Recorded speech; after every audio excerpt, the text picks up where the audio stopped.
1895년 10월 8일 새벽 경복궁에 고요했던 아침은 참혹한 사건으로 인해 깨졌습니다. 일본 공사 미우라 고로를 비롯한 일본군 600명, 일본인 자객 56명, 그리고 일본이 조직한 조선인 훈련대 800명이 경복궁을 급습한 것입니다.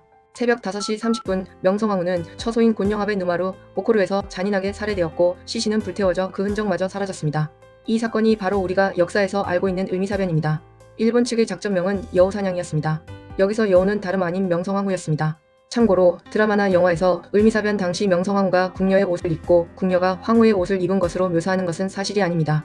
명성황후가 궁녀와 옷을 바꿔 입었던 사건은 이모군란입니다.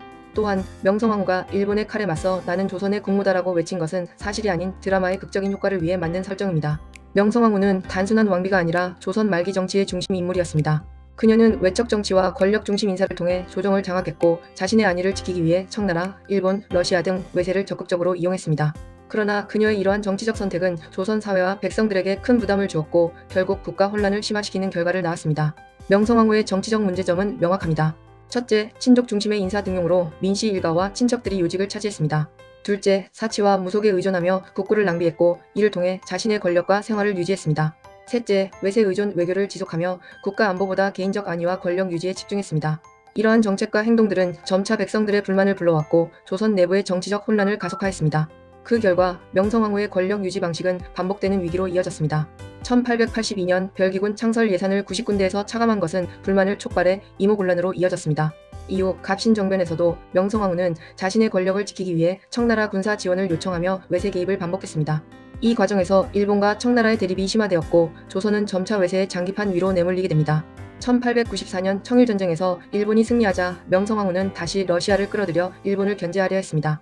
그러나 일본 입장에서는 이는 자신들의 최대 적과 손잡는 행위였기에 결국 그녀는 일본의 제거 대상이 되고 말았습니다.